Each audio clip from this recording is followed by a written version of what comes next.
სპორტსმენებს მივესალმებით სტუმრებს იწყება დაჯილდოების ცერემონია. ნანა ლაბაძე. დავაზეს.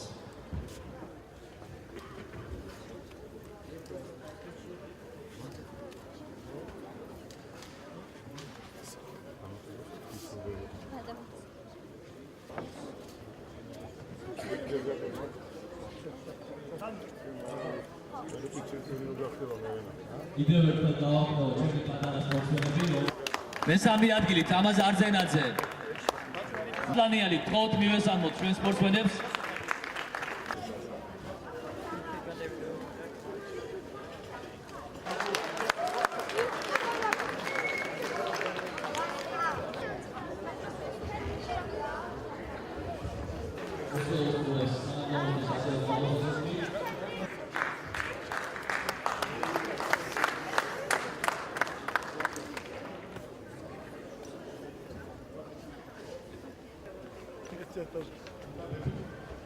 მე უფრო დიდი გამარჯვებებისთვის ემზადებ. ხარ ქართული სპორტის ყვანილი დღე.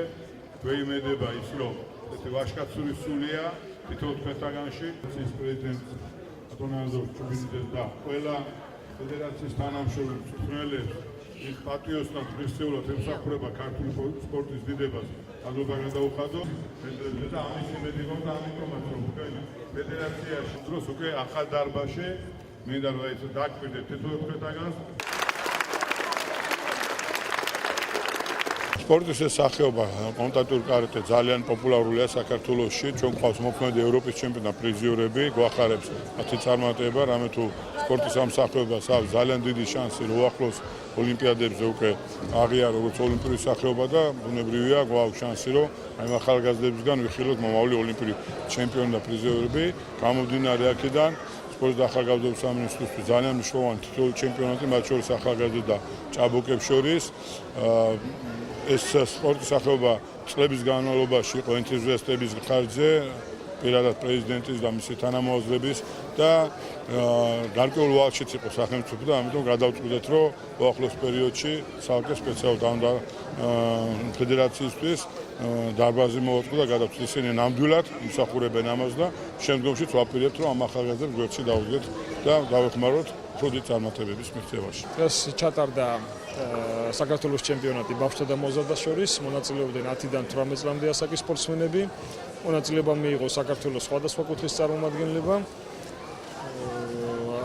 გუნდები, რომელიც ახლა დაკომპლექტება წელს ამ შეჯიბრით, მონაწილეობას მიიღებს 2016 წელს საერთაშორისო ასპარეზზე სხვადასხვა კატეგორიის შეჯიბრებებში. ძალიან მნიშვნელოვანი არის, რომ ფედერაციას აქვს წარმატებები, ჩვენ გვყავს მოქმედი ევროპის ჩემპიონი. ამიტომ ძალიან კარგი იქნება, რომ აქ გამოკვეთილი სპორტსმენებმა გააგრძელონ ეს არსებული ტრადიცია. მინდა აღვნიშნო და მადლობა მოუხადო საქართველოს სპორტისა და ახალგაზრდობის სამინისტროს და ბატონ მინისტრს. მან მნიშვნელოვანი დანაპირები მოგცა, მნიშვნელოვანი საჩუქარი, რომ 2016 წელს გადმოგვეცემა და ჩვენ შევიძენთ მშობლიურ ადგილს სპორტის ეს სახეობას ექნება თავისი დიდი დარბაზი, რომელიც ჩვენთვის ძალიან მნიშვნელოვანია და ძალიან დიდი საჩუქარია. საკმაოდ ძლიერი ტურნირი იყო, მონაწილეობდა 150-მდე სპორტსმენი. ამით დაკომპლექტა კვირას იქნება ერევანში საერთაშორისო ტურნირი, დაკომპლექტა გუნდი და იმედია ისევ ასახელებს საქართველოს და გავხდები იქაც ჩემპიონი.